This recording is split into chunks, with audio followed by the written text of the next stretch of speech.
Only time I came out was to get something to eat or to talk to the fellas for a minute or two. Things seemed back to normal for them. They were already running the streets, going to clubs, and entertaining females. I just wasn't quite ready for that yet. My mood was calm, but I was paranoid as hell. Definitely couldn't find it in my heart to trust anyone else again. I stayed up many of nights, trying not to fall asleep, in fear of having nightmares that I often had when murder was on the mind. It took me another 2 weeks just to get out and go see Ginger and Desmond. And the only reason I did that was because she had the flu and said she needed a break from him. She sounded a mess over the phone, and when I got to her place, she looked even worse. The whole time I was there, she stayed under the covers. I tried to climb in bed with her, but she insisted she wanted to be alone. Respecting her wishes, I took Desmond home with me and let her get some rest. By now, he was getting used to being with me and was getting into everything around the house. My nerves were kind of bad, and I found myself yelling at him for every little thing he did. After I took a chill pill, I cooled out. We played with the pinball machines and video games and sat around watching movies all day until I got tired. I'd fallen asleep with Desmond, and when he woke me up and told me the doorbell was ringing, I looked at the monitor and saw Candy standing outside on the porch. Upset about her sudden visit, I rushed to the door and opened it. I released a deep sigh with a frown displayed on my face. "Look, baby, I'm really busy right now. Can you come back later?" "Looks to me like you've been sleeping," she said, boldly walking into the house. "I just came by to find out why you haven't called me. I'd say you owe me an explanation, wouldn't you?" I slammed the door, then grabbed her arm as she proceeded to walk toward the living room. "Didn't you hear what I said? I would like to be alone right now." Candy snatched away from my tight grip, then massaged her arm. "You don't have to be so rough. I just came by to see how you were doing. Is that a crime?" I gazed at Candy, who I suspected was there to do me no harm. Being on edge had me this way, and maybe it was a good thing that she was here. "No, it's not a crime, and I apologize for the attitude. I'm upstairs chilling. Follow me." When we got upstairs, Candy saw Desmond sitting on the couch, and she sat next to him. "Kiley, he is so cute. What's your name, sweetie?"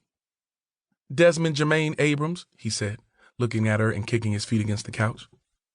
"Desmond," I said, "do Daddy a favor and go to my room and put your pajamas on. I'll be down in a minute to tuck you in bed." I held my arms out and he gave me a hug. "I didn't know you had your son today, Kiley. I can come back if you want me to." "You really should have called first, Candy. You just never know who I might be entertaining." "Sorry, but every time I stop by, you don't ever have any company. It would really surprise me if you were seeing someone else. And if you are, I know it's not anything serious." "Well, you're right about that. I don't get serious anymore." "That's your choice. But are you at least having sex with anyone? I mean, since you ain't having it with me, are you giving it up to anybody?" I leaned back on the couch and looked at my dick that had been deprived for almost 3 weeks. I touched it and looked at Candy. "Who I have sex with ain't your business. Let's just say I don't suffer without it unless I choose to."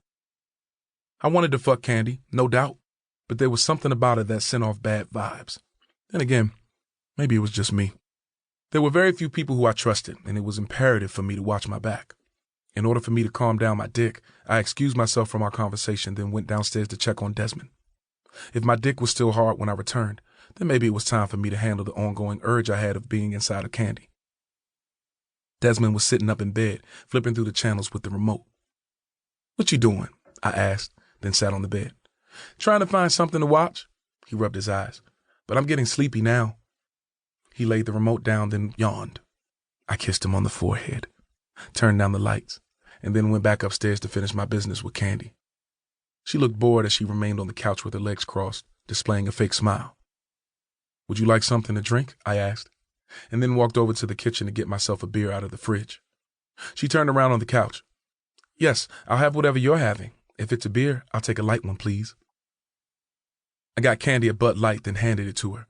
I sat on the couch and picked up a joint Kareem or Quincy must have already rolled up sitting on the table. I lit it, then passed it to Candy. "No thanks. I don't do drugs." "Why not? It's only marijuana. Relaxes the fuck out of you when need be." "I usually have sex when I need to relax, and trust me, weed is doing more to your mind than just relaxing it." I took several hits from the joint and kept smiling at her. Then I picked up my beer and eased over next to her on the couch. I put the tip of the joint out with my finger, laid it in the ashtray, and looked at her. "I need to know what's up with you. Play you off, treat you like shit, and you still coming by. The same routine been going on for months. Most women would have told me to go fuck myself.